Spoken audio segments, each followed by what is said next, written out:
Hello, Elder Smith here. Today I'm going to continue where I left off with the story of Noah, starting in the 9th chapter of Genesis. And God blessed Noah and his sons, and said unto them, Be fruitful and multiply and replenish the earth. And the fear of you and the dread of you shall be upon every beast of the earth, and upon every fowl of the air, and upon all that moveth upon the earth, and upon all the fishes of the sea. Into your hand are they delivered. Every moving thing that liveth shall be meat for you, even as the green herb have I given you all things. But flesh with the life thereof, which is the blood thereof, ye shall not eat. And surely your blood of your lives will I require. At the hand of every beast will I require it.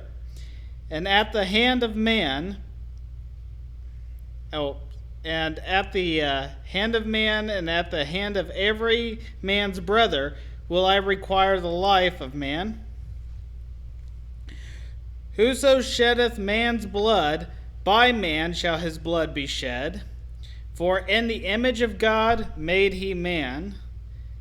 And you, be ye fruitful and multiply, and bring forth abundantly in the earth, and multiply therein.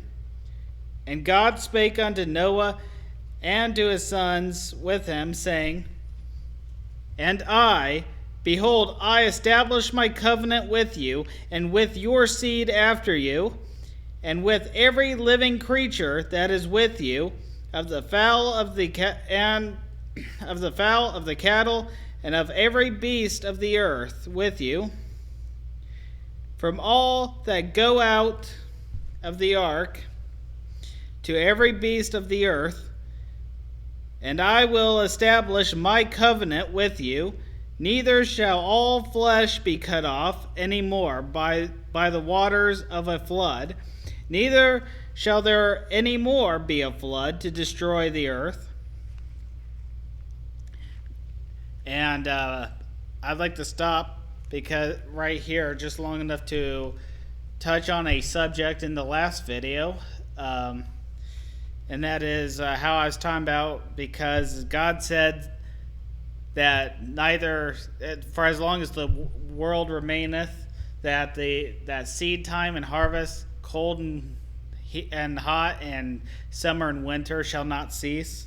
Well, and how that proves that there isn't man-made climate change, that God didn't give man that much power over the earth. He did give man the power to dress it and to keep it, but that doesn't include the control of climate.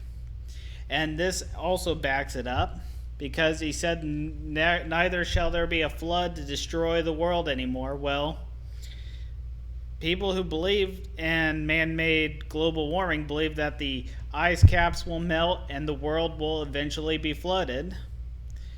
So it comes down to, for those of you that do believe in God, who do you believe more? The scientists that claim global warming is a thing, or man-made global warming is a thing, and claim that eventually, if nothing is done, the ice caps will melt and the world will be flooded? Or do you believe God, who says that there will not be a flood anymore that'll destroy the world?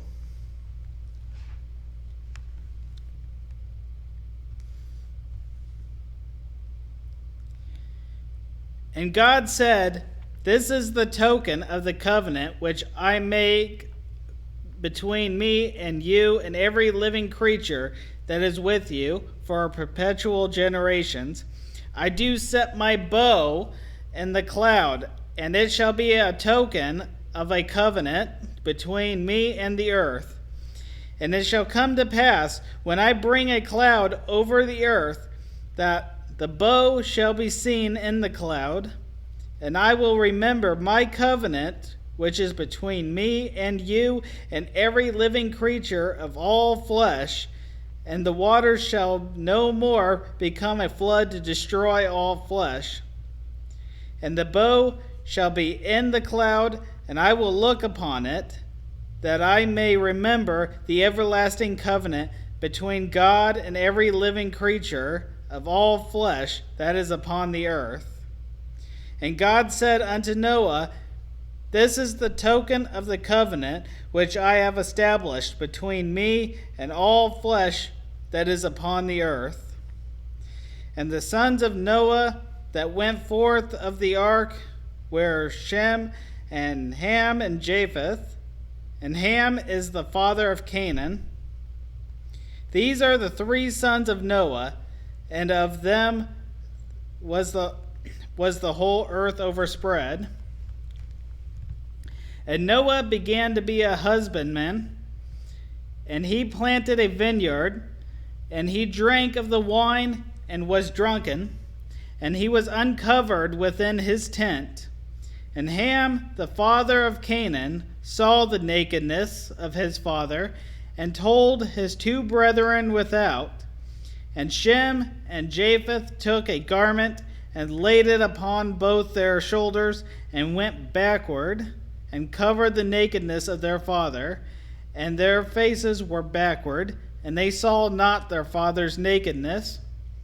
And Noah awoke from his wine, and knew what his younger son had done unto him. And he said, Cursed be Canaan, a servant of servants shall he be unto his brethren. And he said, Blessed be the Lord God of Shem, and Canaan shall be his servant. And God shall enlarge Japheth, and he shall dwell in the tents of Shem, and Canaan shall be his servant. And Noah lived after the flood 350 years, and all the days of Noah were 950 years, and he died.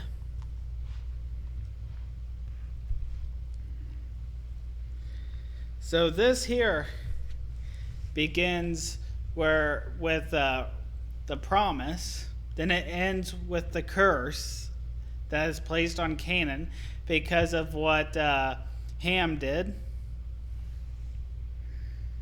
Now, I don't know if Noah meant to get drunk or not. I won't say what he did was okay, because but in the end, he was drunk to the point where he fell asleep in his drunk and naked state. Now, what Ham did was a shameful thing. There's no question about it. He wouldn't have been cursed if it were not so, or his son Canaan would not have been cursed if that were the case. But now begins the point where the world's going to be filled again, but there's a great division now. Instead of it being filled by Adam and Eve and their seed, instead it's going to be filled by the seed of the three sons of Noah. While this is a shorter video, I will admit, I feel like this is the appropriate stopping place, because what continues beyond this point is a different subject. So as far as this next subject, I'm saving it for the next video. So I hope you receive a blessing from this video and a little more of an understanding as to what is transpiring, and I hope you continue watching. May the Lord continue to bless you as you study. As it is written, study to show thyself approved, rightfully dividing the word of truth. Put on the whole armor of God and fight the good fight.